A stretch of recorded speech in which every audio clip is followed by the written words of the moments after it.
Hello and welcome back to my channel. My name is Megan. If you have not been here before, thank you so much for coming. Welcome back to another episode of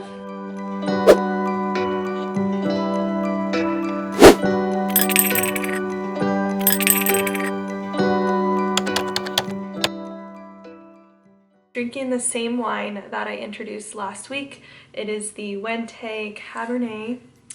Don't have to say this again, but it takes me a long time to finish wine, so we're drinking the same one.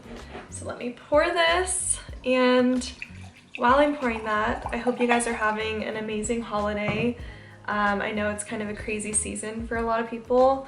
I think what happens is when the end of the year comes, everyone realizes that they didn't get to what they wanted to get to, and sometimes branding is within that and like website fixes and all of that. So it's been a crazy season, but I do know for myself that like summertime is usually like my slower season, so I'm really just kind of embracing this.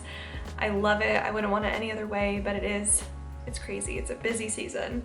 But cheers. I hope you guys are doing wonderful and that you are taking care of yourselves and that you're excited for Christmas or whatever you celebrate. I'm very excited. So cheers. So today I wanted to talk to you about my Instagram and social media strategies when it comes to my graphic design business. Okay, so there's quite a few things that go into creating an Instagram that really grows and that attracts the right audience. And I want to go over some of my tips today about what I pay attention to when it comes to creating not only an aesthetic Instagram, but one that performs well. And I have been noticing a lot of growth recently. So I'm going to share with you guys all of my tips on how I'm doing that and what I'm paying attention to when I'm posting. One of the very first things I did for myself in my Instagram is create some sort of pattern that I can follow. I feel like for me, I just thrive off of like a pattern and just some structure. So for my feed, I like to post one work photo, whether that's a logo I've created, a website I created, or even a quote or some sort of inspirational graphic design type of posts, whether, like I said, that's a piece of work I've done, or it could even be a quote or something inspirational. And then the post after that, I like it to be a little more personal, show my face a little more, and also just like my environment. And I like to make it match my feed. And to do that, I use the same Lightroom preset for all of my photos. Doing that has helped my feed look way more aesthetic and just flow much better. So I like to follow that pattern, and for me it just helps because instead of looking at my feed and being like, oh, what should I post today? Should I do a work photo, personal photo? I can just look and be like, what's next in my pattern? It just helps me mentally, and also just gives me some structure and something to follow for my feed to look really aesthetic and like it flows better. Besides posting in-feed content, I'm sure you guys have heard this, but reels are the next thing. Anything video related on Instagram is performing way better. So if you have experimented with reels, I'm sure you have seen that they just perform so well. You get a lot of views and you get a lot of new viewers, which is the whole goal of growing your Instagram. And I have read that your reels are actually going straight into the explore area of Instagram, whereas your in-feed posts are kind of showing more to your followers that you already have. So I wanted to just show you guys an example because some of my reels have brought in a lot of new people. So you can actually go to your reels. I'm going to record my screen, and you can click on insights and you will see just the amount of people that have come to my page. So I'm going to click on one of my better performing ones, and I'm gonna hit view insights, and you will see that I'm recording, I had 5,200 accounts reached. I had 2 people save it. Saving your post is like the ideal thing that you want people to do, is save it or share it, and I had 4 shares, which was really good. So you will see just how crazy the amount of reach you'll have with reels. It's really cool. Go to your insights. That's one other thing. If you haven't set up your Instagram to be a business Instagram, definitely make sure you do that so you can check out your insights and see what's performing well, what type of content maybe you can repurpose. So if I go to my insights, I can see that like my new versus existing accounts reached, I believe. So yes, you will see that I have a lot more non-followers than followers. So the reels are definitely bringing in non-followers, which eventually hopefully will convert to being followers. So it's just a really, really great tool. If you guys haven't started using reels, highly recommend. But when it comes to the reels, the look of it and the content of your reels, it's important to make sure that on your reels feed on your Instagram, that all of those reel images have titles. I have noticed that for a while I wasn't doing titles, and when people want to go back and look at your content, they're not going to know which one to click on if you don't have the content of what that reel contains. So for me, I started doing my reels without sharing them to my personal feed, just because I wanted my personal feed to still have that pattern and to still sort of flow and match. I might change that eventually, but I just did that for aesthetic purposes. But you will see right here, I did all of the same reels with that type of brown text overlay. That just allows them to quickly see what that reel's about and click on it if they want to watch it. You're not going to get that many clicks if the reel doesn't have a title. And you'll even see the reels that don't have titles, like this one for example, didn't get that many. This one didn't get that many. So make sure to put titles on your reel images, on your cover photos. You can even design the reel cover photo and upload it onto that when you are posting your reel. So definitely make sure to be doing that as well. So we just talked about how important reels are. Reels are so important. I try and post one every day or every other day. If you really want to see growth on Instagram, reels are going to help so much because, like I said, they're posting those reels into the explore feed, not just your current followers. So I always try and post my reels at least 3 to 4 a week. I try and do more, and I like to dedicate a day of the week where I'm put together and ready and I just film a bunch of reel content. Now when it comes to the audio for reels, I like to, when I'm just like scrolling on Instagram, consuming it just on my own time, every time I watch a reel where I'm like, oh my gosh, that's a great idea, I save that audio and I put my twist on it. I always like to, if I find someone with a good reel and good audio, I go to their profile, I look at all their reels and I save a bunch of audio, and I always put my own twist on it and make it unique and relatable to my audience. So one other thing I like to keep in mind is that I have other people following me that aren't just designers, so I like to make some content that relates to them too, whether that's just me making a coffee or showing something inspirational about owning a business. I like to make that type of content as well as making just specific graphic design content. If you are making TikToks and you're not posting that on your reels, you are missing out. If you have a bunch of TikToks you haven't used on reels, I highly recommend saving that. And in order to get rid of the TikTok logo, you can download the app called Snaptic. It'll remove that logo and you can use that content on your Instagram and it won't look like you're just repurposing it without much work. So I would recommend doing that if you haven't already shared those TikToks.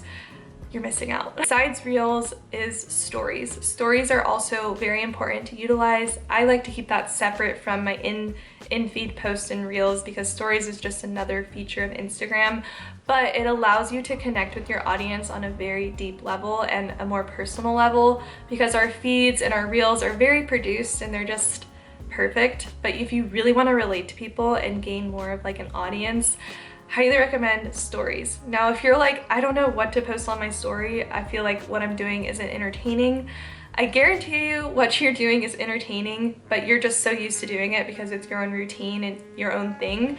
But I would start just switching your mindset and to be like, I bet you people would actually find how I make my coffee interesting, or I bet people would find it interesting how my daily routine is. Just start sharing things that are unique to you and stop and get rid of that fear in your head that people aren't going to care about it, because honestly, the more you share and the more relatable you can be and the more authentic you can be, the more people are going to feel connected to you and want to talk to you and probably share your name with others. So definitely start sharing more about your personal life on your Instagram stories. Also, one other thing is every time I post a reel or a story, I share it. Not a reel.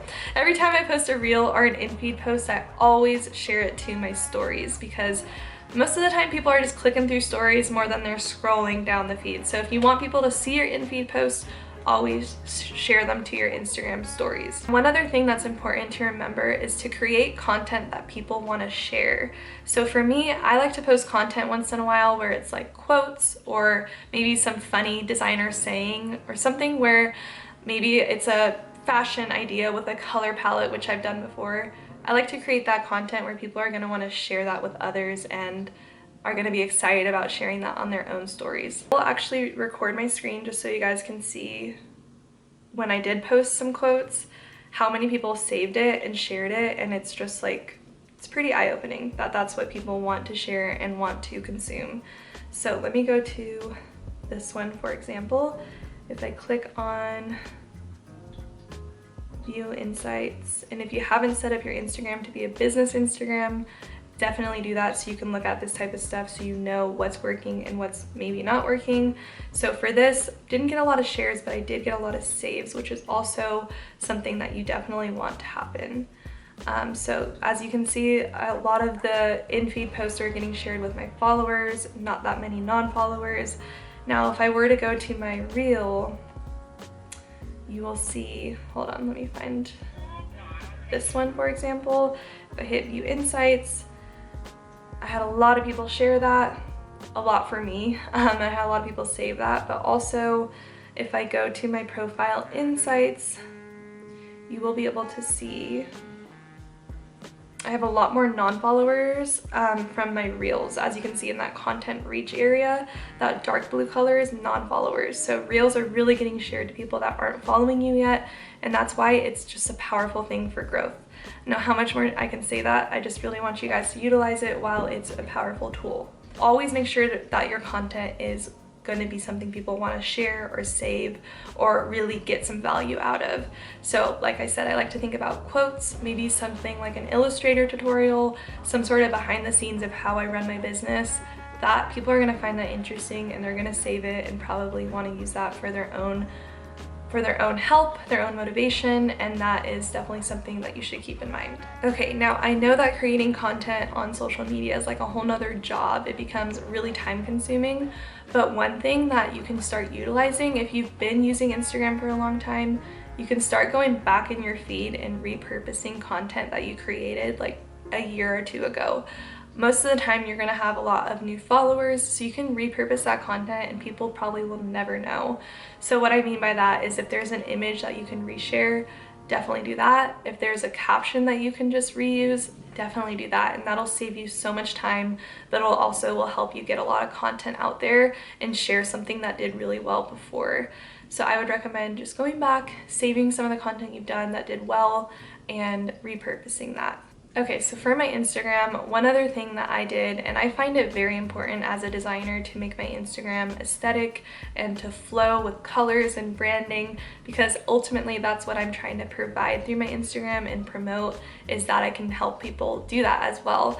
So the second I started making my Instagram really aesthetic and flow and look like a designer's Instagram is when I started getting more clients. So I decided to sit down with myself and make an Instagram color palette, which is basically just my branding color palette, as well as Instagram fonts that I'm always going to use, and like I had mentioned earlier, a pattern that I'm going to use as well, which is a design post, personal post, design post, personal post.